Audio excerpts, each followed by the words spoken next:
Hey everybody, how you doing? Dr. Heldman here. This is Ancient Texts Revealed, where we're going through mostly scripture, but we're also diving into extra biblical texts that might help us figure out what something is saying. And we're in part 2 of our exploration of Genesis 14. Really interesting. Let's get started.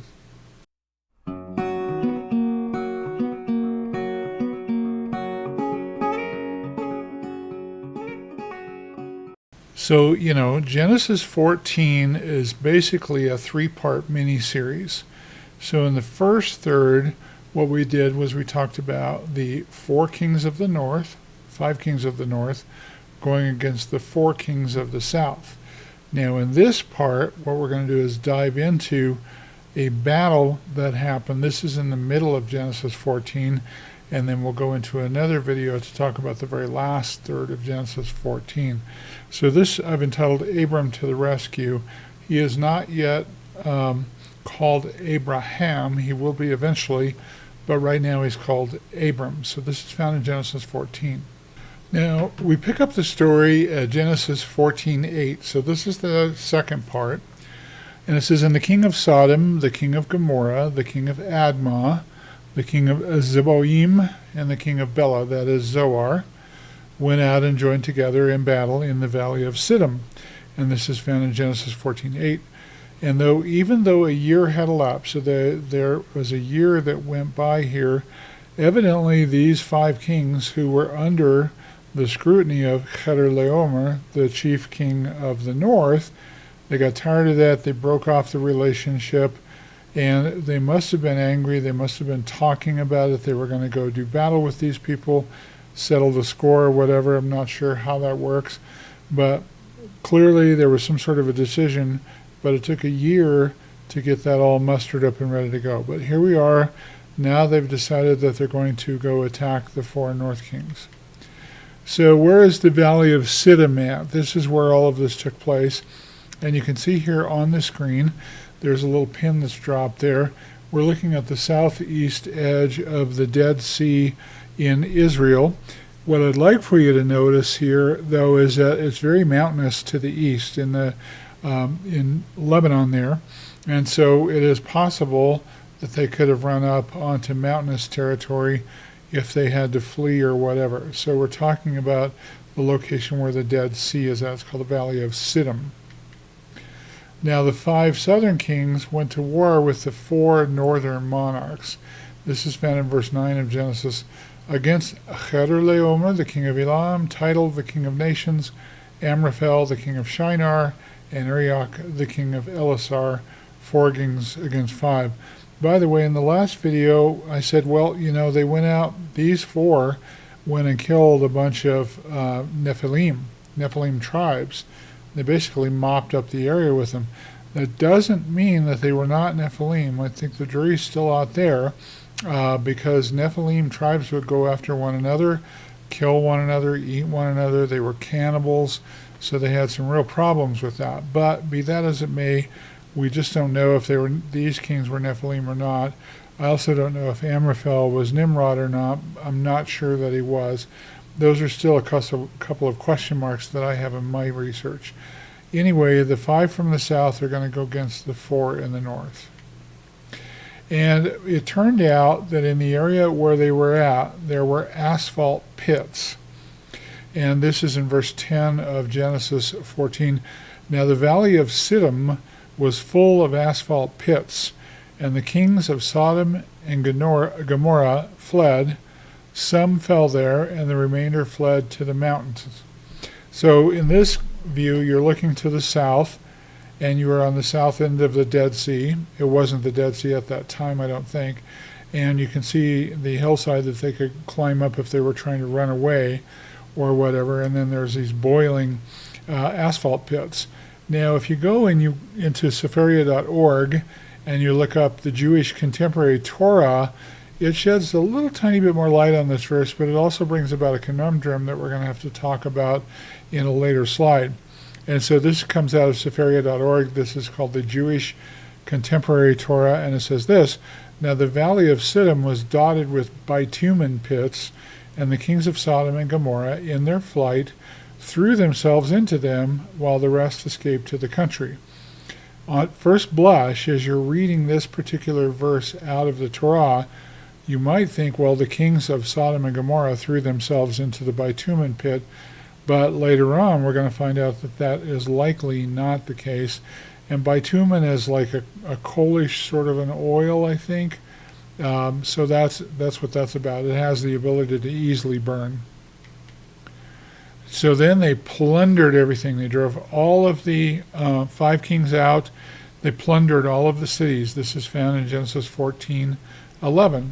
It says, then they, and I put this in emphasis, the invaders, took all the goods of Sodom and Gomorrah and all of their provisions, and they went their way.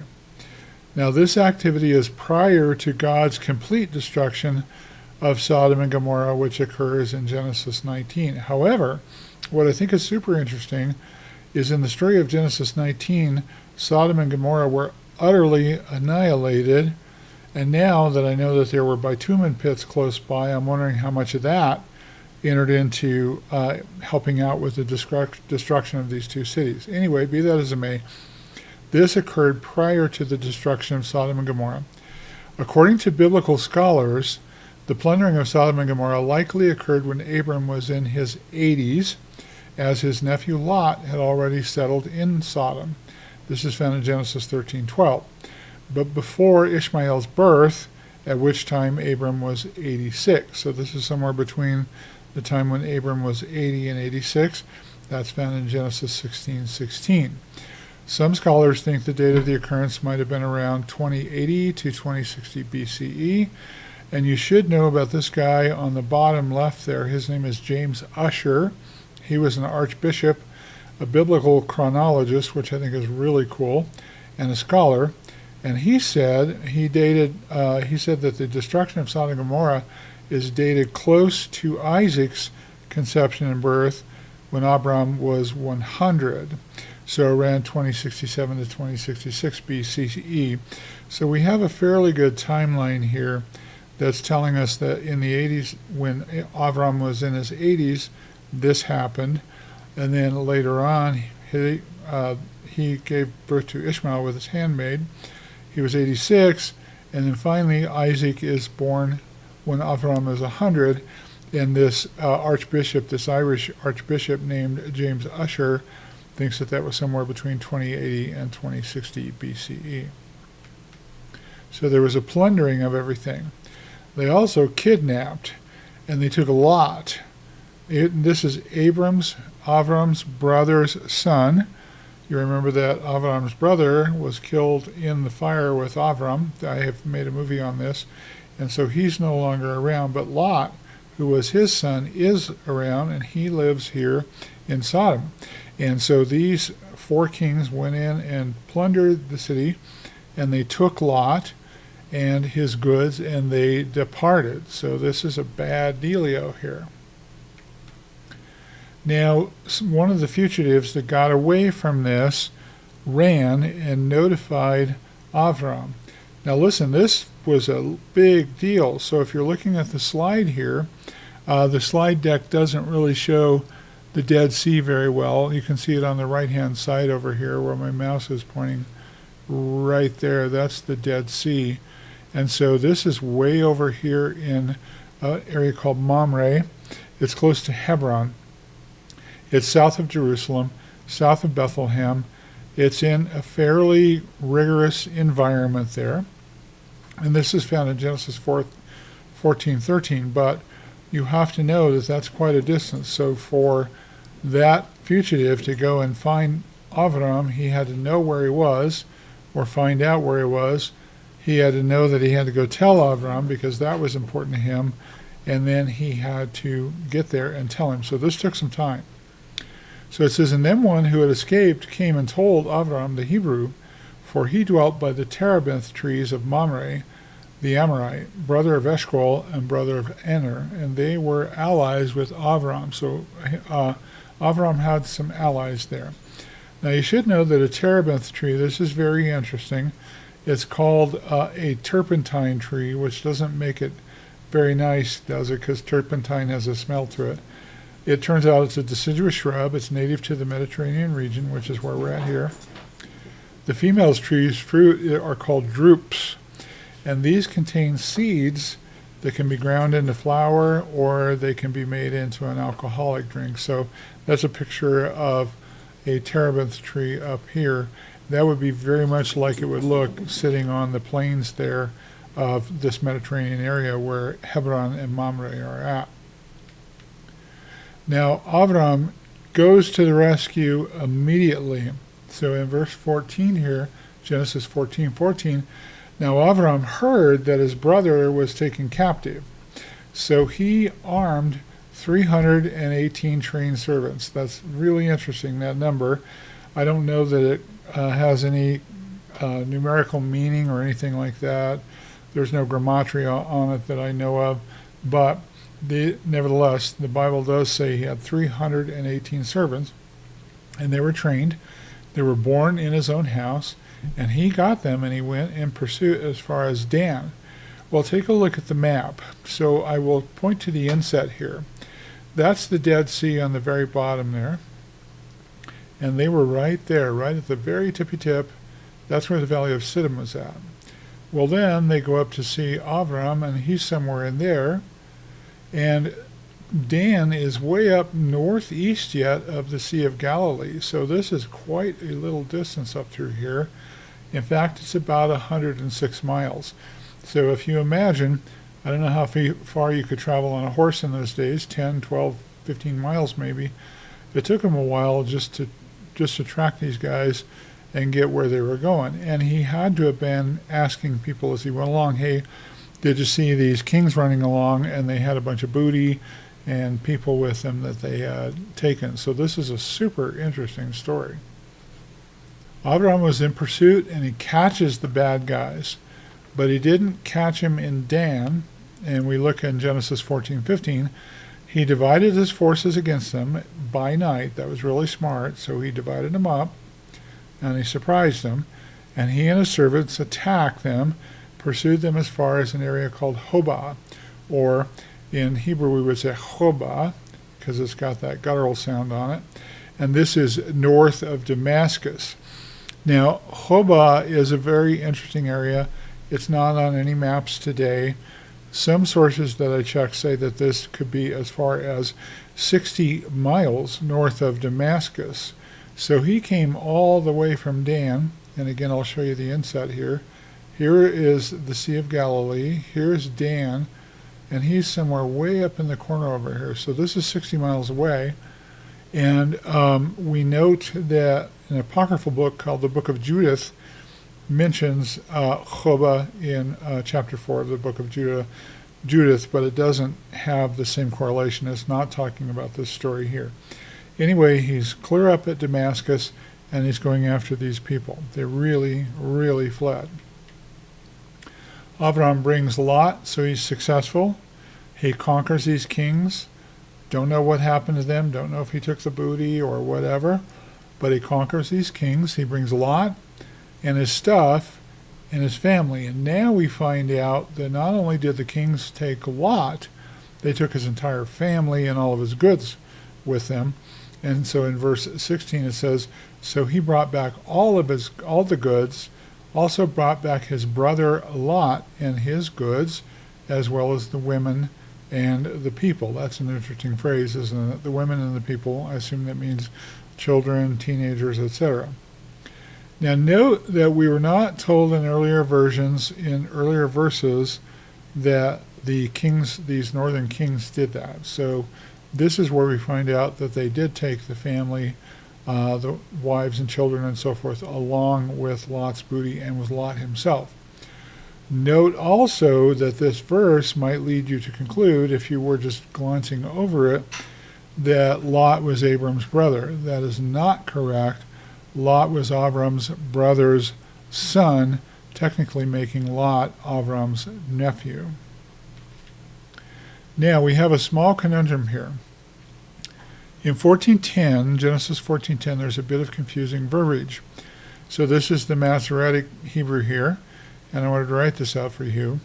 And this is 14:10 again, taken from the contemporary Torah. Now the valley of Siddim was full of bitumen pits, and the kings of Sodom and Gomorrah fled and fell there, and the rest fled to the hills. The way this is worded kind of implies that it was the kings of Sodom and Gomorrah that fled and fell there. But that is not the case. That's not how the Hebrew is working here. So this vayaplu, shama, is a third person masculine plural, and it can be read, and they fell there. And what it means is that there were people that fell into these bitumen pits, probably trying to get away from these kings, but it was not the king of Sodom, nor was it the king of Gomorrah. So I think that cleared it up, but you have to know a little bit of Hebrew just to be able to get in there and get out the text and what this conundrum is about. And this tells you an interesting story about studying and being dedicated to the scriptures. It's really, really good, not only to dig into the exegesis of the scriptures, the Hebrew, the Greek, the Aramaic, whatever. It's also good to check other versions, just to see if you can get some sort of a cohesion there. And this is one area where you might get confused, and you have to go look it up and get to the bottom of it. The king of Sodom goes and meets Avram. So now we are no longer in Hebron, down here. This is Hebron. Mamre was right up in here roughly, and notice that we are immediately west of the Dead Sea. And this is Jerusalem up here. This is where he went to meet Avram. This is called the Valley of Kings, the King's Valley, the Valley of Shaba. And it is just slightly northwest of the Dead Sea. So I don't know how many miles this is, maybe 50 miles. And so the king of Sodom went out to meet him, who? Avram, at the Valley of Shaba, that is the King's Valley, I love that name, after his return from the defeat of Chedorlaomer and the kings who were with him. So now we have Sodom greeting Avram and telling him, thank you very much for rescuing me. Now that's the conclusion. That's the conclusion of part 2. And now we get to the really, really interesting part, which is going to be number 3 in Genesis 14. So Genesis 14 is basically a 3-part mini-series. The first part is where the 5 kings of the north make an alliance with the 4 kings of the south. Then the middle part is where the kings of the south decide they're going to go to war with the kings of the north, and the kings of the north take down those cities and also run off with Lot. Avram goes and rescues Lot, and now we're in for the treat. This is the last part, which will be in the next video, which talks about what happened next. And I'll give you a little teaser here. This is where Avram meets Melchizedek, the priest of Salem. Very, very interesting story. So thank you for listening. I appreciate you guys listening, subscribing, sharing this with others. Thank you for your comments. I appreciate your comments. And I will talk to you in the next movie. And you have a great and blessed day. May God bless you richly.